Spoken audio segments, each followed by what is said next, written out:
Vamos estudar o Salmo de número 1. Quero começar do começo. Por isso que eu falei que a gente não vai estudar um a um, senão você podia achar que sim. Você pode abrir comigo, Salmo de número 1, e deixa tudo separadinho aí, que a gente também vai fazer como de costume.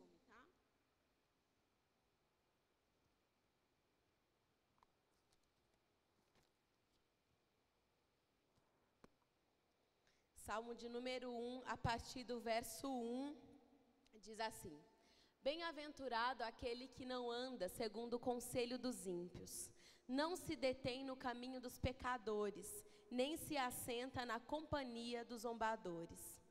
Ao contrário, a sua satisfação está na lei do Senhor, e na sua lei medita dia e noite.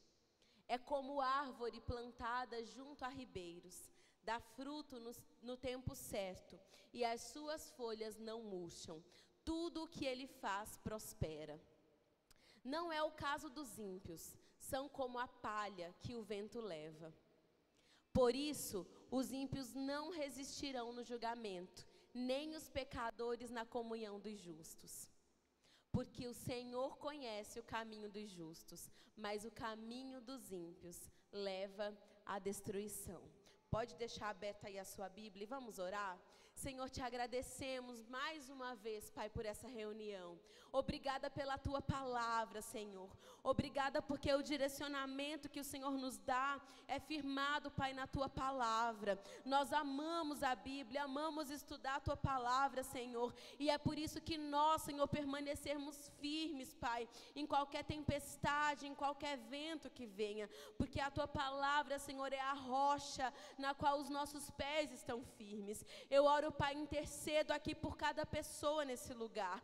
Eu peço que o Senhor nos ajude, Pai, a nos mantermos concentrados, sem distração, sem outras preocupações, Senhor, senão em ouvir a tua voz aqui nessa noite. Nós repreendemos desde agora, Pai, todo espírito que se levantou contra esse culto, todo espírito, Pai, que está mexendo no coração, na mente dos nossos irmãos, em nome de Jesus. Até o final desse culto, Pai, nós profetizamos que todos aqueles, Senhor, que o Senhor quer tocar, que o Senhor quer semear, que o Senhor quer animar e que o Senhor quer salvar, eles irão, Senhor, ouvir a tua voz e corresponder ao teu chamado. Senhor, envia, Pai, os teus anjos e arcanjos nessa noite, para estarem conosco, para adorarem, para celebrarem, mas também para pelejarem por nós, porque nós, Pai, precisamos de ti.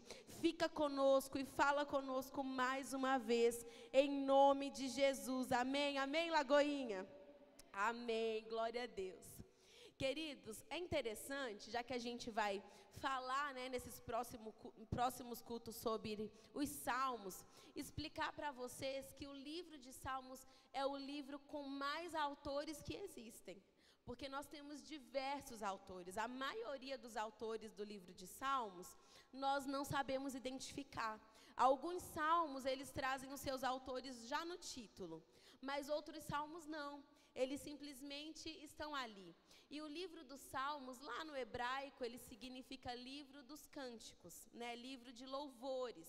Esse título, ele está em grego. Então, para nós, salmo significa simplesmente louvores, né? Mas toda tradução bíblica tem adotado mesmo o nome como está no grego. Então, salmos. Mas como é um livro com diversos autores, nós temos aqui orações, nós temos poesias, nós temos louvores.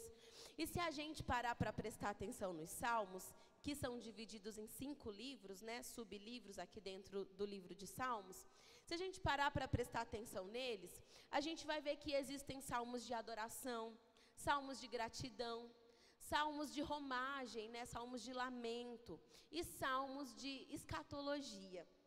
Esse salmo que nós lemos aqui, o salmo de número 1, ele contém alguns aspectos de escatologia. Para quem não é muito aprofundado em teologia, escatologia, o termo significa estudo das últimas coisas, dos últimos acontecimentos. E a gente tem aí como um livro mestre sobre isso, o Apocalipse. Mas a Bíblia inteira fala sobre escatologia, né? Seja para a vinda de Cristo, como fizeram os profetas, a primeira vinda de Cristo, seja a segunda vinda de Cristo.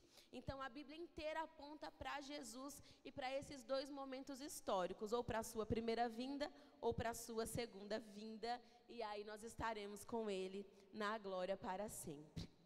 Esse Salmo de número 1, ele contém alguns aspectos escatológicos. Eu vou aqui, ao longo da ministração, destacar alguns pontos para vocês, principais do porquê esse salmo é um salmo escatológico. Mas antes, eu queria falar para vocês que o Salmo de número 1, ele começa falando sobre felicidade. E quando eu resolvi falar sobre esse salmo, aqui está, né, o nosso título, eu pensei, recentemente nós vimos um irmão que infelizmente ele apostatou, ele se desviou da fé, e ele está num vídeo polêmico falando sobre isso. Jesus não te faz feliz. E ele fala só de um olhar legalista, de um olhar de cobrança a respeito da fé, a respeito do que foi a experiência dele enquanto ele servia a Jesus. E eu sei que muitas pessoas passam também por experiências semelhantes ao desse irmão. Eu continuo falando irmão porque um dia ele vai voltar, em nome de Jesus. Eu sei que algumas pessoas passam por isso também, né? Experiências difíceis na igreja. Então, existem, né, igrejas, lideranças que são de fato pesadas, que atam fardos pesados sobre os ombros das pessoas. E isso não é de agora. Desde lá, Jesus já criticava os fariseus por fazerem isso. Jesus falava, né, quando chamava os fariseus de hipócrita, ele falava assim, os fariseus, eles atam fardos pesados e colocam sobre os ombros das pessoas, mas eles nem com um dedo conseguem movê-lo. Então, assim, a gente entende sobre isso e que alguns irmãos passam por decepção. Mas eu, do lado de cá, como pastora, fico muito triste quando eu vejo que algum irmão pegou uma experiência difícil que teve sobre o que é servir a Jesus. Porque Jesus não tem nada a ver com isso. É por isso que quando os meus pastores nos chamaram, né, chamaram a mim e ao Edu e nos vocacionaram pastores, eu fiquei muito temerosa. Porque eu já tinha, mesmo antes de conhecer o Edu, de casar com ele, eu tinha um ministério já itinerante de pregação, eu era da Assembleia de Deus, o meu pastor era que cuidava disso, fazia agenda para mim, e eu já saía pregando, né? Mas é mais fácil quando você só é um pregador itinerante, que você vai na igreja dos outros e leva a palavra e volta para casa, e o pastor que fique com o BO.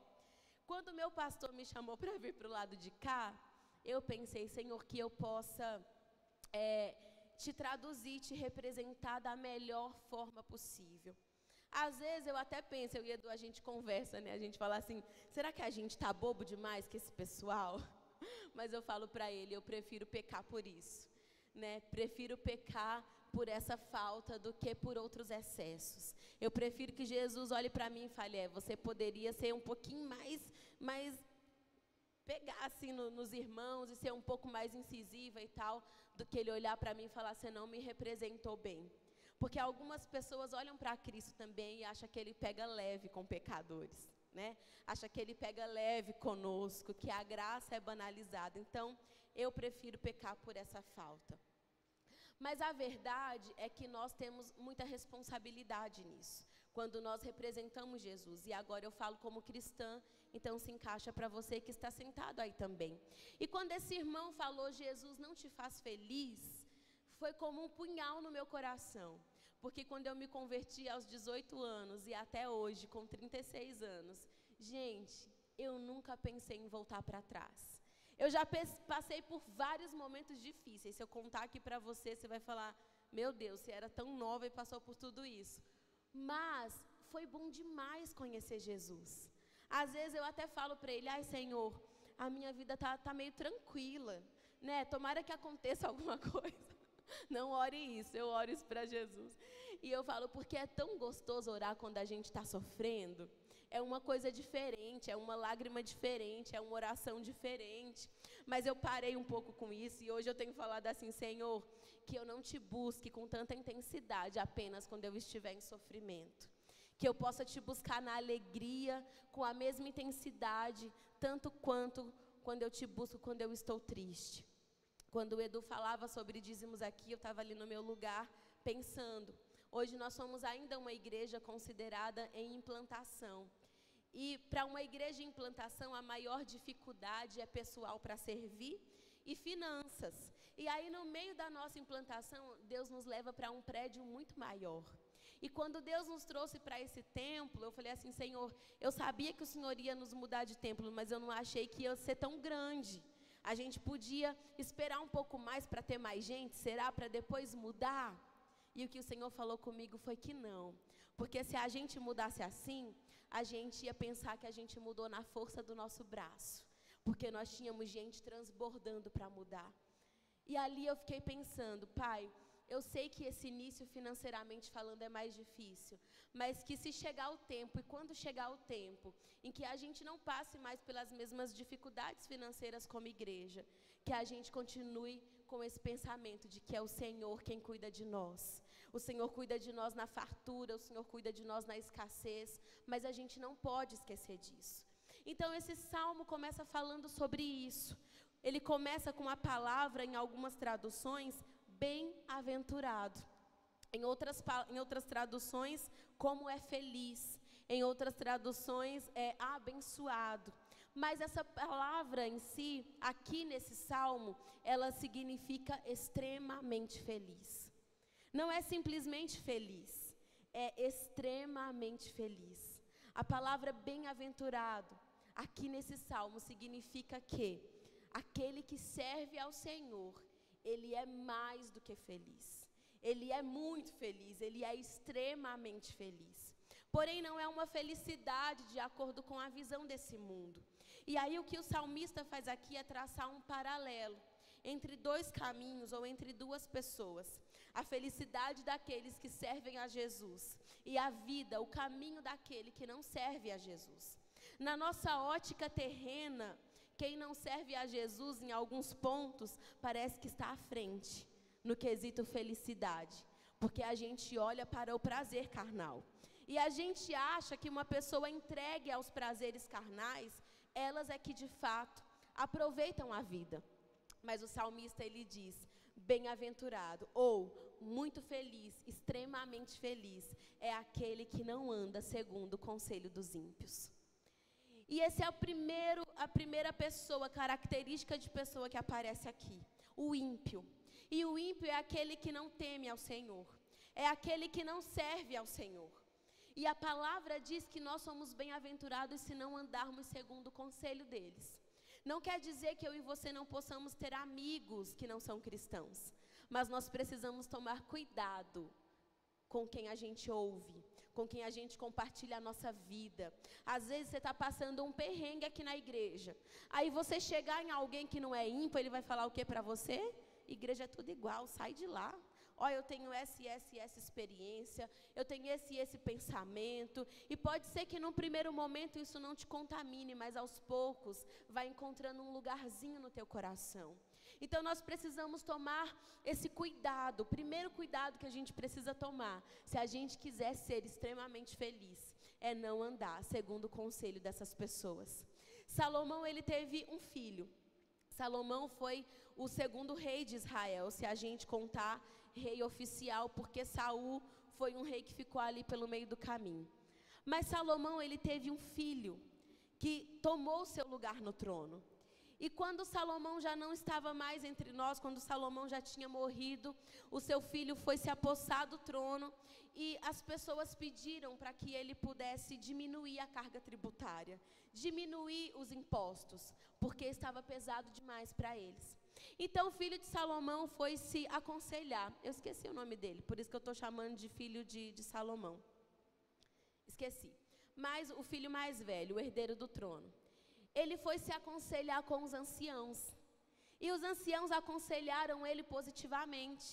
Olha, concede o que estão te pedindo, diminui, não tem problema, o reino está estabilizado, o teu pai deixou para você um reino de paz, não há mais necessidade de você cobrar esse tributo, esse imposto.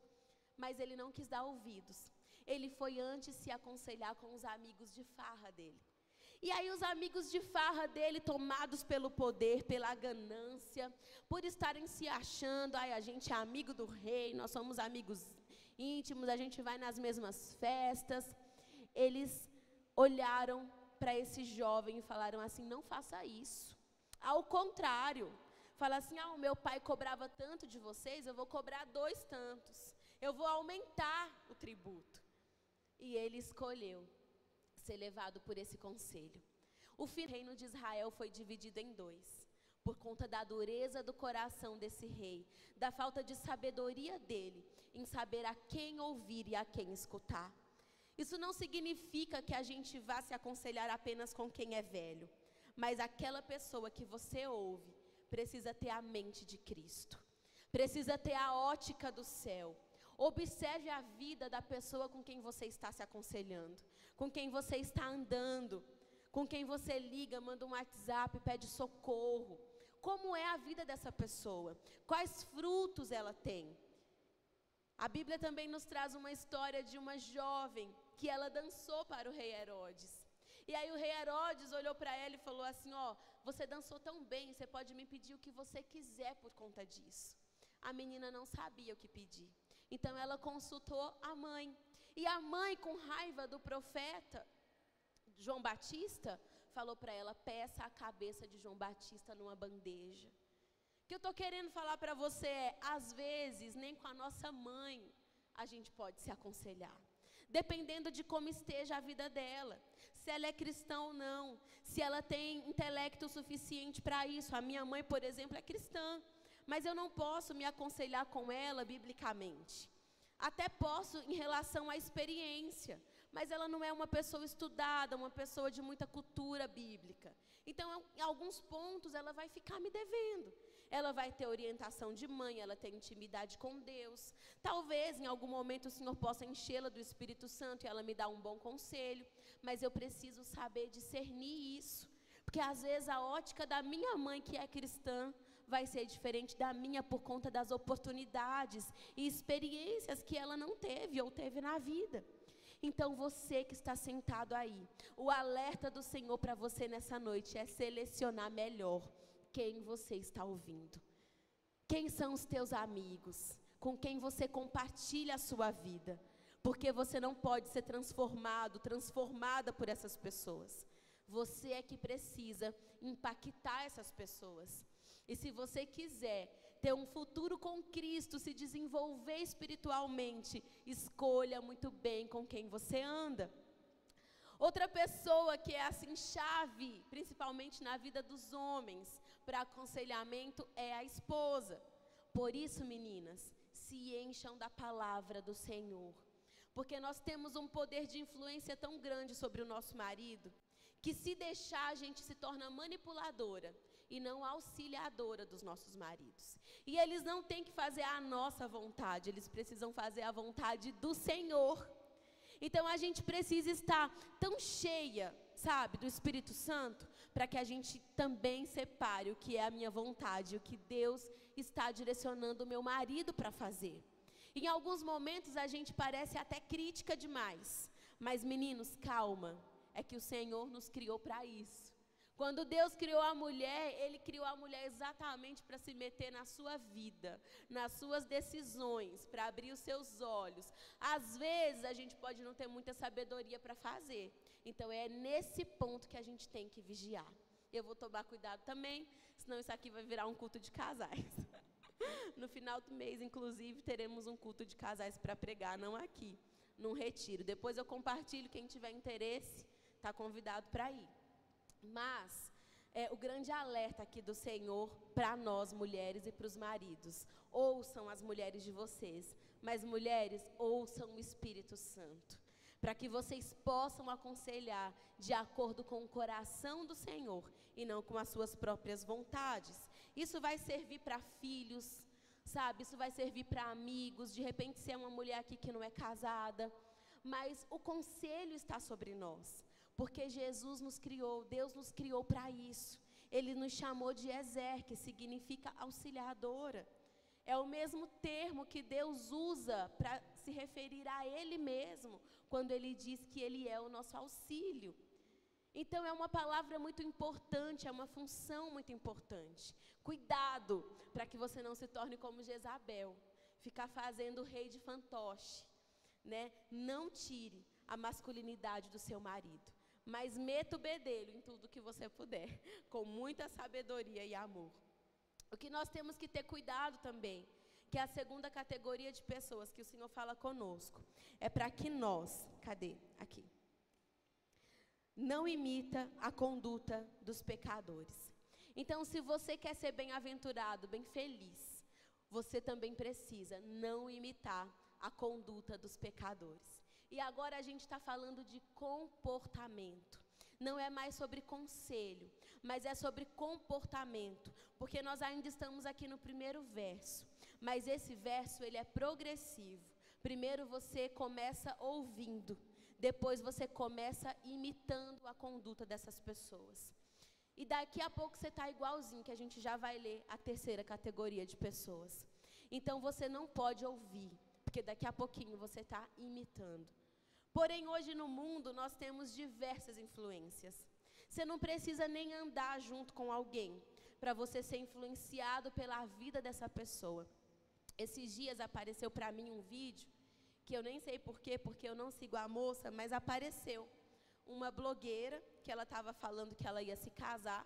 Ela namorava há muito tempo com esse moço, e ela contando que ela ia se casar, que eles já tinham uma vida juntos, e que o casamento ia ser um casamento ecumênico, né, que é um casamento aí com religiões diferentes. E ela fala, porque ele é de uma religião, mas eu sou evangélica. E para mim está tudo bem, a gente vai casar assim, porque a gente não é intolerante, a gente vai se respeitar, porque esse povo é tudo intolerante religioso, e começou a falar um monte de coisa. E você sabe que às vezes a gente vai ouvindo isso e olhando para a vida dessas pessoas e a gente pensa, mas olha lá, pastora, a casa que mora, a vida que tem, o carro que anda, às vezes filhos lindos, uma vida tranquila. Olha só para a vida dessa pessoa, porque o ímpio e o pecador nem sempre ele é devasso, porque senão é fácil a gente identificar. Mas pode ser que a pessoa seja uma pessoa inteligente, seja uma pessoa bondosa, de boas ações, seja uma pessoa com uma cultura ótima, bom de papo, boa de conversa, que não faz nada gritante, mas não tem a ótica do céu, não serve o Senhor. Era como esse casal, você olha e fala, olha lá que gracinha, sabe, a pessoa que você olha e fala, olha, fulano só falta aceitar Jesus, ou seja, falta tudo, só falta tudo.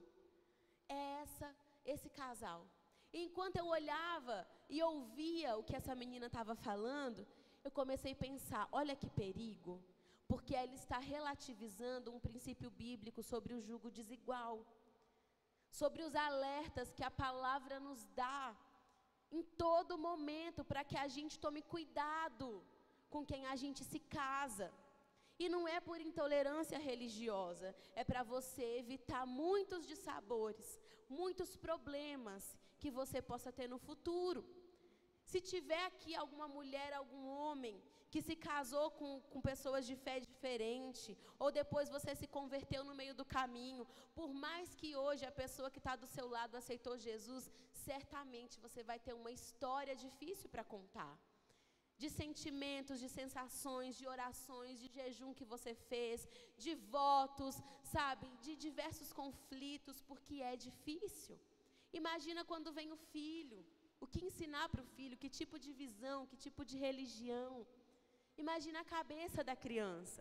Então são tantas coisas que a gente precisa analisar, principalmente você que é jovem, porque esses influenciadores, a tendência deles é por conta de acordo com a vida feliz que eles aparentam ter, a gente seja influenciado a fazer o mesmo. E a gente precisa tomar cuidado com isso. Lembrem-se de Israel, quando entraram na terra prometida.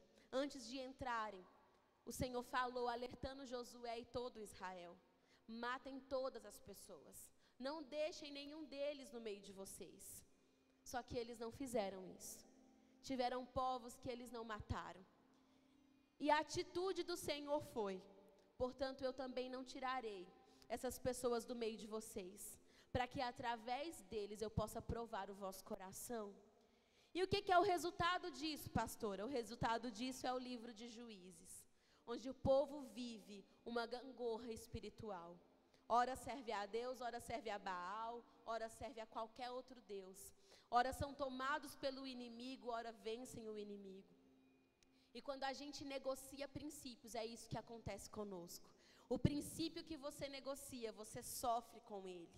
Então você precisa tomar muito cuidado em relação a isso. Então primeiro é ouvir, depois imitar a conduta dos pecadores. E daqui a pouco o que acontece conosco? Estamos sentando na roda dos escarnecedores ou dos zombadores. E quem são essas pessoas? São aqueles que já perderam o temor do Senhor, que escarnecem, que vêm com zombaria, com brincadeiras, muitas vezes feitas de maneira inapropriada. Agora está bombando essas pessoas que brincam imitando línguas estranhas, fazendo canções em línguas estranhas. E eu sei, gente, que tem muita gente que não tem temor e sobe aqui e fala uma língua que até Deus olha lá de cima e fala: meu Deus do céu, o que está acontecendo ali embaixo? E a gente precisa tomar cuidado com isso, porque a Bíblia nos ensina sim a discernirmos e julgarmos os espíritos, porque nem todos provêm de Deus. Mas algo que nós precisamos tomar muito cuidado é para não fazer da nossa fé uma chacota, porque é isso que essas pessoas fazem. Se não fosse só isso, zombam daqueles que se casam virgem, daqueles que escolhem só beijar no altar. Eles olham para os nossos princípios e começam a zombar, chamam o nosso Deus de assassino. São tantas coisas, tantas heresias, tantas palavras. Uma vez eu estava com um cunhado meu indo para São Paulo. Eu era jovem, né? Tinha acabado de me converter. Mas uma das coisas que eu fiz assim que me converti foi correr para a palavra. Eu lia sempre a Bíblia, lia muito. E ele olhou para mim e falou assim: cunhadinha, Deus é tão insano, olha a palavra, que o Senhor chama vocês de ovelha, ou seja, de um animal. Como se isso fosse ruim para nós. Então essa é a visão dessas pessoas a respeito disso. É claro que a resposta que eu dei para ele, né, foi muito boa, foi bíblica, mas também naquela época eu não estava sem filtro, gente, tinha acabado de aceitar Jesus, então eu fui um pouco rude, mas eu vou diminuir aqui para você a minha, né, rispidez com ele. Eu só expliquei para ele que é um privilégio termos como pastor o Senhor que vê todas as coisas. E eu falei para ele: você está dirigindo aqui esse carro. Nós estávamos indo para São Paulo. Eu falei: você vai começar uma curva agora. Você sabe o que tem no final dela? E ele me disse: não. Eu falei: pois é, Jesus não sabe só o que tem no final da curva, como ele sabe o caminho inteiro. Sabe o que tem no caminho inteiro. Então você está achando que é ruim sermos ovelha de um pastor que tem total conhecimento e que sabe todas as coisas. E a gente precisa ser esse crente.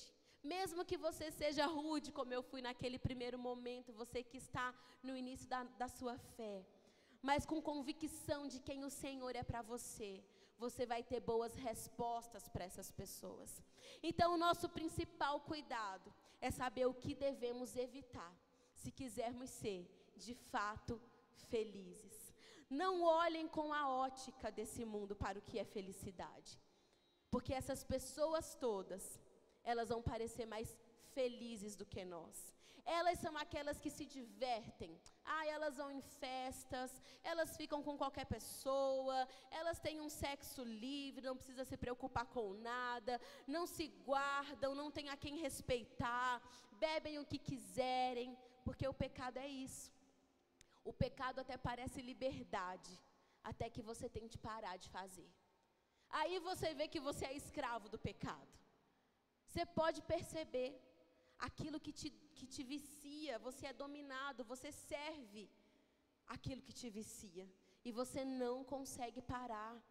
Seja uma coisa simples, como passar alguns dias, minutos sem internet, a coisas mais graves, como uma vida sexual inadequada, como vícios em cigarros, em bebidas ou qualquer outro comportamento. Tenta parar para você ver como vai ser difícil. A primeira coisa que os ímpios te falariam é: não, O Senhor não vai se importar com isso. Com quem você dorme, se você bebe ou não, na Bíblia está escrito que é para não se embriagar. Então você pode tomar um bocadinho, daí daqui a pouco você não sabe o que você está fazendo mais da vida, porque você perde a mão com isso. Eu estava estudando esse salmo e eu me lembrei há anos atrás, quando eu ouvi uma palavra de Spurgeon. Spurgeon, ele foi o príncipe dos pregadores na época dele. Se você quiser ouvir essa palavra completa, porque é bem impactante, ela se chama O Banquete do Diabo, se eu não me engano. Acho que é O Banquete do Diabo. E ele falou algo sobre o pecado, que aí eu lembrei, até escrevi aqui. Ele disse assim: o pecado é como uma primeira sala, onde te oferecem tudo de melhor qualidade, mas tem um quartinho nos fundos, onde a morte te espera. O pecado é isso. É como uma vitrine atraente de uma loja de roupas, que eles colocam as promoções ali. Mas quando a gente entra, não é nada daquilo. O preço é outro, as roupas são outras. Quando a gente entra e começa a fazer parte, começa a ver, começa a adquirir, a usar, a gente começa a ver que o final disso é destruição e morte. A despeito disso, Spurgeon também fala o seguinte, ele usa a fala de Jesus, a ação de Jesus, quando Jesus transforma água em vinho. E aí Spurgeon diz que o mestre-sala, na verdade a palavra diz que o mestre-sala chega em Jesus após provar o vinho que Jesus tinha acabado de transformar, e ele fala assim: você guardou o melhor vinho para o final? Porque todos servem o vinho de qualidade melhor antes, e depois eles dão de qualidade inferior, mas você fez o contrário. Você serviu o vinho inferior antes e guardou o melhor vinho para o final. E Spurgeon fala, essa é a linha de raciocínio do mundo. O mundo oferece para nós, principalmente para os jovens, cuidado, primeiro o melhor vinho e o vinho de inferior qualidade depois. Primeiro os pratos suculentos, primeiro uma vida de prazeres carnais, depois a conta de tudo isso. E com Jesus é totalmente o contrário. Às vezes ele nos oferece o vinho de qualidade inferior. Às vezes você passa aqui a dificuldade das renúncias, a dificuldade da solidão, das escolhas que você tem feito. Às vezes doenças, às vezes uma perspectiva diferente, que as pessoas olham para você e falam, não vale a pena você andar na contramão do mundo. Mas a verdade é que para essas pessoas, Jesus guarda o vinho de melhor qualidade por último, porque Ele está nos preparando um lugar. Esse salmo, ele começa a discorrer, o salmista começa a falar que os justos, eles são como árvores plantadas em ribeiros de água, que dá o seu fruto na estação certa e tudo quanto faz prosperará. Claro que o salmista está falando aqui também de uma vida terrena, próspera, e não é de dinheiro apenas que estou falando. É uma família próspera, é uma saúde próspera, é paz interior, que não tem prazer carnal que se compare a isso. Porém, Jesus ainda guardou o melhor vinho para depois. Porque aqui, devido às suas escolhas, muitas vezes você vai sofrer de sabores e dificuldades. Às vezes, aqui, se você chorou, o que Jesus guardou para você é que Ele enxugará dos seus olhos toda lágrima. Talvez, se aqui você foi acometido por doenças, o que Jesus guardou para você é que lá no céu não haverá mais dor nem morte. Todas as coisas dessa terra serão passadas. É o melhor vinho para depois. O melhor vinho com Cristo sempre vem depois. É por isso que esse salmo tem um viés escatológico, porque ele está apontando para o grande dia do julgamento. Por isso que o salmista compara os ímpios com a palha. A respeito de Jesus, está escrito lá no livro de Mateus, Jesus tem a pá em suas mãos. E naquele grande dia ele vai separar o trigo da palha. O trigo ele guarda nos celeiros, mas a palha ele queimará no fogo, que jamais se apagará. E aqui o salmista também compara o ímpio à palha, que o vento leva. que não tem lugar de pouso, lugar de morada, que não tem onde firmar os seus pés, porque teve uma vida de instabilidade, e aí a conta chega para essas pessoas. O salmista termina falando na verdade: pois o Senhor aprova o caminho dos justos, mas o caminho dos ímpios leva à destruição. Em algumas versões vai dizer: o Senhor conhece o caminho dos justos. Em outras, o Senhor aprova. Isso aqui está falando de algo muito mais profundo do que às vezes a gente tem compreensão da palavra. Quer dizer que o caminho dos justos é andado lado a lado com o Senhor. E Ele se agrada, conhece, sabe os nossos caminhos, sabe as renúncias que temos feito. E naquele grande dia, como o livro do Apocalipse nos diz, diante do grande trono branco, todos um dia se colocarão de pé e cairão de joelhos, confessando que Jesus Cristo é o Senhor. Mas nesse dia, eles serão julgados de acordo com as suas concupiscências, de acordo com as suas escolhas, de acordo com a sua vida. Então, o que eu quero falar aqui para você nessa noite é que pode até parecer, para quem olha de acordo com a ótica desse mundo, que nós estamos perdendo parte da nossa vida, que nós estamos fazendo escolhas que não nos levarão a lugar algum e que são escolhas inúteis. Pode vir aqui o grupo de louvor. Mas eu quero, querido, te encorajar a persistir nas escolhas e nas renúncias que você tem feito.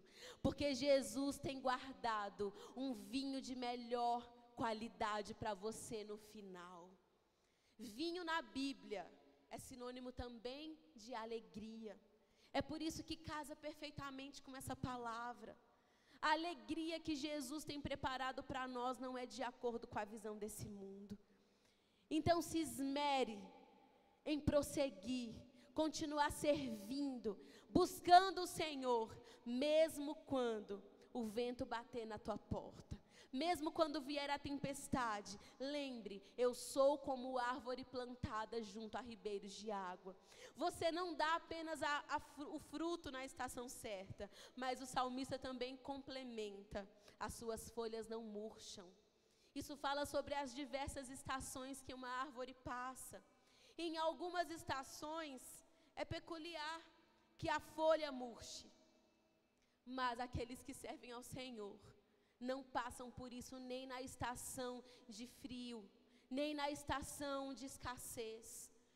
Continuam com vida, com paz e com esperança em seu interior, porque sabem que se essa casa terrestre se desfizer, nós temos um edifício nos céus. Aquilo que olho não viu, que ouvido não ouviu, que o Senhor está preparando para aqueles que o servem, que o temem. Eu quero que você se coloque de pé comigo.